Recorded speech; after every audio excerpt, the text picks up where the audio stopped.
Hey guys, welcome back to the video. In this video, you guys, my quick spoiler-free initial reaction for Shazam! Fury of the Gods. As you guys can tell, I'm not in my normal setup. I'm in my car right now. I just got out of watching the movie and I'm about to go watch another movie, but I wanted to get my initial reaction out there since I won't be doing a full-length spoiler and spoiler-free review aside from this video. I will still be doing a full DCEU ranking video later this weekend, as well as a DC Heroes tier list, so subscribe so you don't miss those videos. But without wasting any more time, here's some of my quick initial reaction, initial thoughts on Shazam! Fury of the Gods. And I'm gonna be honest, I was really doubting this movie, and it wasn't for the reason that I was like, oh, it's not going to be canon in the DCU, so I'm not really interested in it because it's not going to have a greater effect. Nothing's going to be influenced by this, and I'm not going to talk about the post-credit scenes because that would be considered spoilery, I guess, but it's not really, again, my intuitions were right, I'll just say that, but it's not a bad thing because this story in itself is kind of still honed in on the family elements, definitely less than the first movie,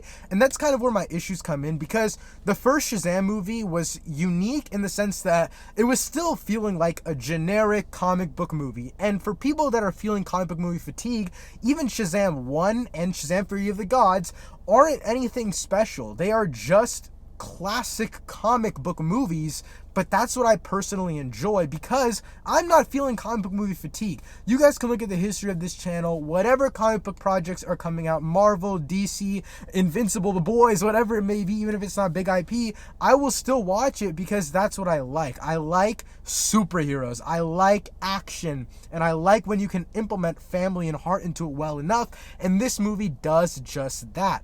I will say also, I do feel like to an extent, as the movie gets bigger and bigger scaled, it has to tone down on the familial aspects strictly because of the tone. And that's where my biggest issue with the movie comes in, especially in the first half. I definitely feel like second half, they found their footing. They knew where they were going to go and they executed it very, very well. But in the first half of this movie, it feels like every 5-10 minutes, you're completely switching tones. You're switching to a setting that feels like it has no real connection to the previous one until the story moves on, but it's just such a jarring change. It's such a jarring shift overall that the stories keep on going through, and it works to an extent, but at the same time, it is just, it's a very jarring thing, and it doesn't work in the context of the story in the beginning. But as I said, as the movie goes on, as you learn more about the lore, the characters, especially the villainous characters, you start to actually understand why they had to have such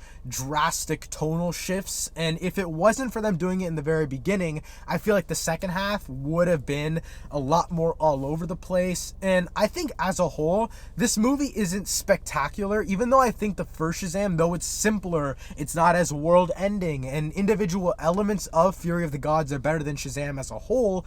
I definitely think that Shazam overall is a more cohesive movie. And if you guys didn't know, Shazam is one of my favorite DCEU movies, if not my favorite, and I do have some changes because I rewatched some of them, so check out my DCEU ranking video, which will come out later this weekend. Subscribe so you don't miss that. But Shazam is honestly one of my more favorite comic book movies overall, and it's because it can balance all of those tones, but that's also because it's not absolutely world-ending. Whereas Shazam! Fury of the Gods has to balance all of these tones.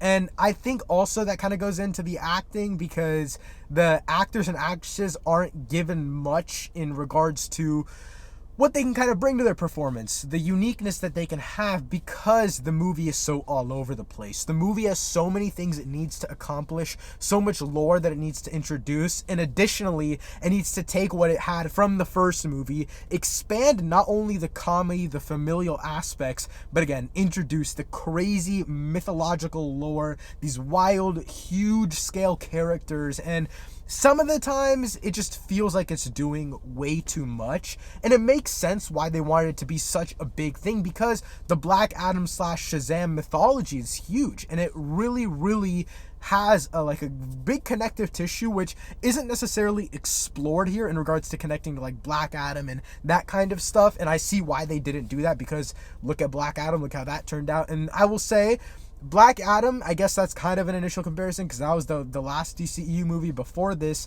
This is, in my opinion, miles ahead in just terms of like how actually mature it is. Maybe Black Adam, yeah, it was more gory, all that kind of stuff, but in terms of overall elements, like story-wise, thematically, and even some of the violence and horror elements of this movie, they definitely take it a step further than Black Adam. And in Black Adam, it feels like it's more of just a wow factor. And that kind of seemed what Dwayne The Rock Johnson wanted to do, was he wanted to take something that would like elevate the genre of comic book movies, but it just felt like a corny early 2000s comic book movie in terms of just the writing, the way they talked, and all that kind of stuff. But Shazam! Fury of the Gods, and this is such a low bar, I can't believe I'm even comparing it to this, but it has to be said, Shazam! Fury of the Gods does a great, honestly, phenomenal job of balancing the comedy as well as the serious moments, and that's something that Black Adam just did not hit on the head of the nail at all, in my opinion. I touched on this a little bit earlier, but for what the material, like the writing and the script and all that kind of stuff, for what it was, I think the actors and actresses did a good job. But in my opinion, the standouts are definitely Lucy Liu and Helen Mirren. I think that's their names. They play the villainous characters. They do a great job. Their lore is really well implemented. And again, tonally, the back and forths, they don't necessarily work all the time, but their characters are just interesting enough. They're introduced in just a menacing enough way to where I actually care about them and I understand their motives and their links to the Shazam, Black Adam, all that lore. That is all really, really cool. But I will say the biggest, I mean, for me personally, I know a lot of people, like, I know he's a controversial dude right now, but Zachary Levi is Shazam, in my opinion. Like, it feels like he plays the part perfectly, to be honest with you. I do have a little bit of an issue that I kept, like, this movie especially, I felt it a little bit in the first one, but it made a little bit more sense because they were all kids in the first one, like, at the time it was actually being filmed. But in this one, I think his name is Asher Angel, who plays the kid, or like the kid version of Shazam. I feel like Zachary Levi's Shazam is goofier than Asher Angel's Shazam, or like his character as Billy Batson, right? And so I don't really, like, continuity-wise, it doesn't make sense, but I like that Shazam is such a child, and I like that he's so immature. It all really works, in my opinion. But when you have those back and forths, it does honestly at times feel like Billy Batson is more mature than Shazam himself. And so that is a little bit of a thing that I feel like people are going to complain about, but we see it's mostly Shazam the whole time. It's not Billy Batson, or it is for a little bit, but you know what I mean. Like, the time we have Shazam, it feels like Shazam, and it really, I just love the way that they embody that character. I also wanted to mention, DC keeps handing out these comics, even at like DC Super Pets, they were handing out these comics for their movies, and it's something I really love about them. Marvel never does this. They don't hand out anything at the theaters. They don't do posters or anything like that, but this is really, really cool to see that they're promoting comics. And I'm not even an avid comic reader. Like, I've read this one. I read it right when I got out of the movie and before, while I was waiting for the movie to start. I know a lot of people are going to complain that it looks like mud, whatever. I don't care.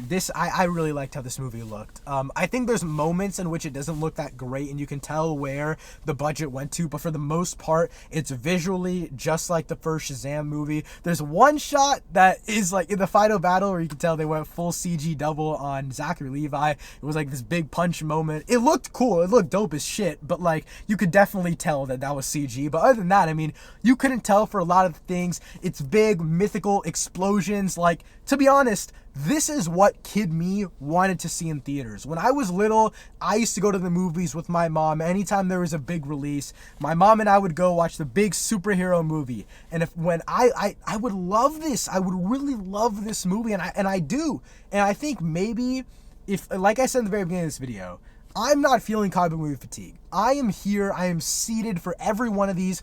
I am going into these movies wanting to love them. I'm going into these movies ready to give it 5 stars if that's what it deserves. A lot of people go into comic book movies nowadays, and I do believe this is a part of comic book movie fatigue. They go into comic book movies, and it's like, oh, it's just going to be a 3 out of 5. Like, it's just going to be some stupid average flick. Like, it's not going to, like, I don't care about any of these stupid family themes. Like, I don't care what they're doing with this.